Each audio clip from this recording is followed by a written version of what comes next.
चाहे ऐसा मजनू कौन रखेगी लड़की।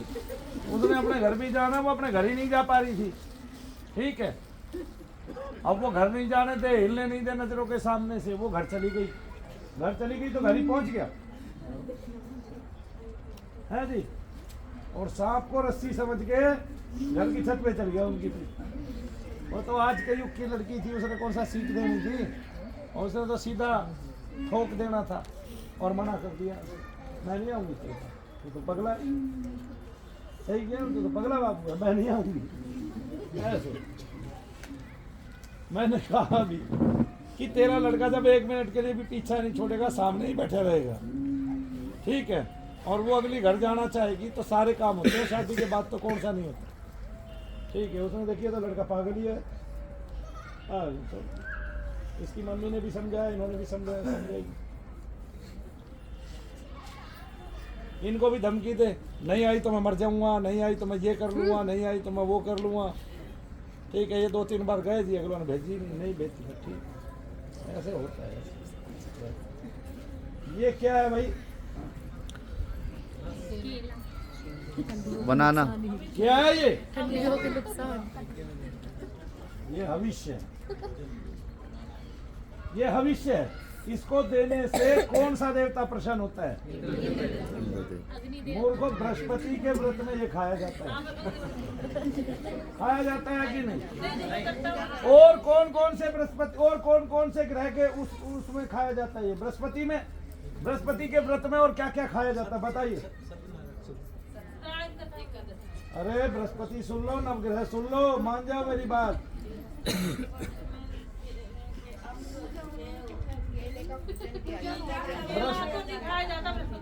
बृहस्पतिवार के व्रत में वो आरती की लाइन सुना, क्या क्या? पीत वस्त्र, पीले वस्त्र पहनने से, मधु, शहद, मधु को ही शहद बोलते हैं, शहद, घी और स्वर्ण और पुखराज और केसर और बेसन और केसर चने की दाल,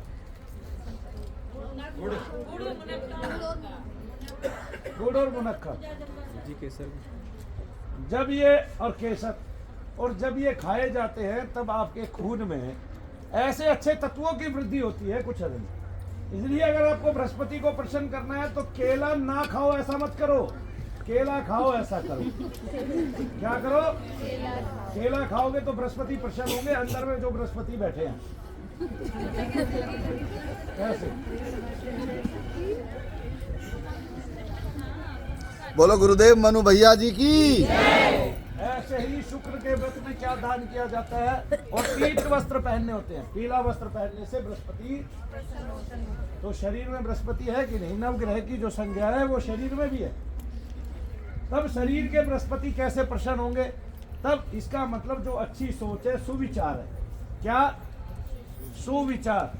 और जो ज्ञान है आपका, वो किस किस को खाने से, और जो खून के रक्ताणु हैं जो अच्छे हैं, स्वच्छ हैं, वो किस किस की खाने से वृद्धि होते हैं?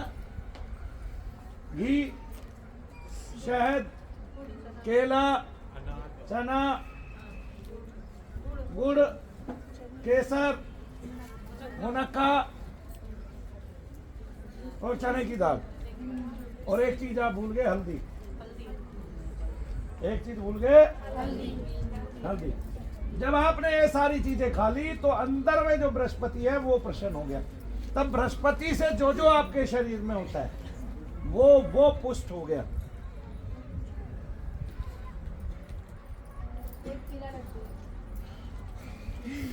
वो भी तो हल्दी से ही बनेगा पीला, या बेसन से बनेगा? तो बेसन से खून गाढ़ा होता है कि नहीं होता है? खून रक्त जो बढ़ता है कि नहीं बढ़ता है? शरीर बढ़ता है तभी तो खाते हैं हम।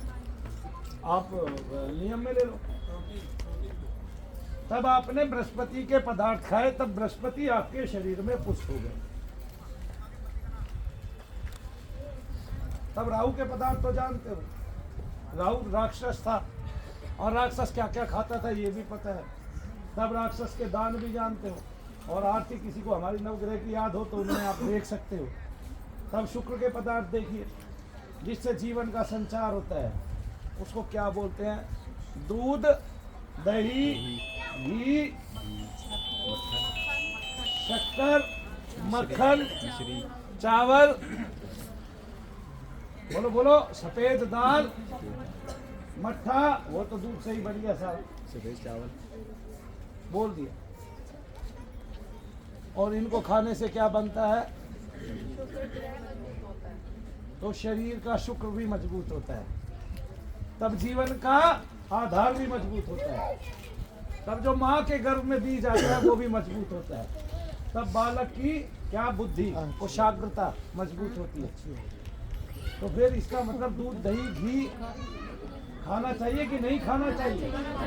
डॉक्टर मना क्यों करते हैं आज के युग में? क्यों मना करते हैं?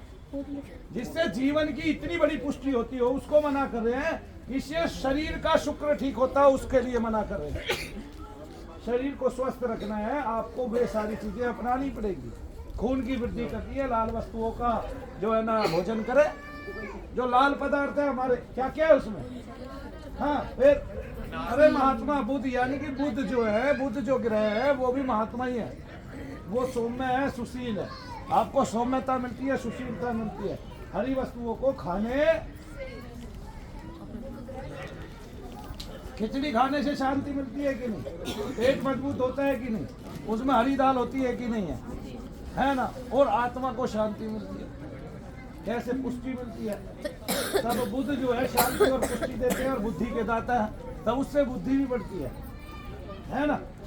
तो जिस ग्रह की जितनी वस्तु है, जो वस्तु है, उसका वही प्रभाव हमारे शरीर पे पड़ता है। तो शरीर रूपी यज्ञ में वो अग्नि, वो उस अग्नि को, यानी कि जठराग्नि को वो भोग देना ही देना पड़ेगा और चाहिए ही चाहिए, जो हमारा 9 ग्रह का भोग है। तब जी केतु माने, केतु कबूतर और मछली से प्रसन्न होता है। तब केतु को प्रसन्न करने के लिए तामसिक खाया तो तमस गुण की वृद्धि होगी। लेकिन केतु को धर्म का देवता माना जाता है। तब हड्डियां मजबूत करने के लिए विटामिन डी सूर्य से लिया, तब धर्म की वृद्धि होगी सवेरे सवेरे, है ना? नहीं तो ऐसा तो किसी ने सोचा नहीं, ऐसा तो किसी ने बताया नहीं, कभी किया नहीं। लेकिन अगर करके देखोगे तो ये फलित होगा ही होगा। जी आपका राहु खराब है, अरे जो राहु खराब है, राहु का जो दान है उसको स्वयं को खाना चालू कर दो। कोयला मत खा जाना और खाने की वस्तु। शनि को देखो कैसा शरीर है, तब शनि क्या खाता है ये भी देखो। उड़द की दाल भारी होती है, एक बार खा ली आपने, शाम तक 24 घंटे में भूख नहीं लगेगी। तिल एक मुट्ठी खा लिया, आपको भूख तो लगेगी नहीं, शरीर की पुष्टि हो जाएगी, ठीक है कि नहीं? और कान जो है गर्म हो जाएंगे और आप बैठे रहोगे, आपको ठंड का पता नहीं चलेगा। और तेल कितना भारी होता है बताइए? तेल थोड़ा सा पी लिया आपने किसी चीज के माध्यम से तो क्या होगा बताइए? बोलो। खराब हो जाएगा। लेकिन कम मात्रा में पिया तो लीवर पुष्ट हो जाएगा। दोनों काम शनि से है। तो शनि पेट का अधिकारी है, धर्माधिकारी है। पेट से ही सारी चीजें उपजनी है, पेट से ही खराब होनी है। जठराग्नि पेट में ही बैठ के काम करती है और शनि पूरा जठराग्नि पे असर प्रभाव डालता है। तब ज्यादा खा लिया तो पेट खराब हो जाएगा, वो भी है। तो पेट को ठीक करने के लिए तेल भी खाना जरूरी है ना? तो हम हर चीज में तो शनि की तो हम पुष्टि कर रहे हैं, रोजाना कोई ना कोई तेल खा के कर रहे हैं कि नहीं कर रहे हैं? लेकिन हमने शुक्र को लेना छोड़ दिया है, जिससे सारा जीवन आबाद होना है। जिससे हमारा जो वंश है, वो वंश जो है बुद्धि पाके बड़ा होगा, वो वहीं से होगा। जब तक हम वो श्वेत वस्तुएं धारण नहीं करेंगे और श्वेत वस्त्र नहीं पहनेंगे, और आत्मा का रंग भी श्वेत है, तब तक हमारे शुक्र की पुष्टि होगी ही नहीं, शरीर की पुष्टि नहीं होगी। लेकिन आज डॉक्टरों ने उल्टा बता दिया है कि दूध नहीं खाना, दही नहीं खाना, ये नहीं खाना, इसमें ये फैट होता है, इसमें अरे भाई कौन सा फैट हमारे पूर्वजों पे चढ़ा हुआ था ये तो बता दो। कितने मोटे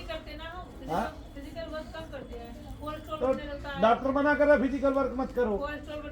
अरे तो फिजिकल वर्क कौन मना कर रहा है हमें करने के लिए? अब तुम कुछ करना ही नहीं चाहो तो भाई कौन जबरदस्ती तो कराएगा नहीं, क्यों जी? आराम कौन करे?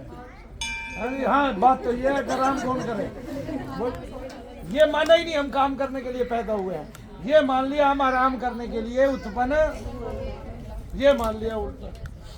अब फिर तो ताऊ देख रत्ना फिर तो सताएगी सताएगी, कोई ऐसा है ही नहीं काम, नहीं सताए।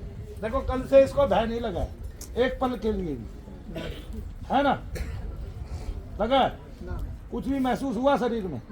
अच्छा एक बार खड़ा हो जाए, हम देख लेते हैं कुछ थोड़ा बहुत अंश रह रहा है कि नहीं रह रहा है। क्यों ताऊ? बिल्कुल सही बात। हाँ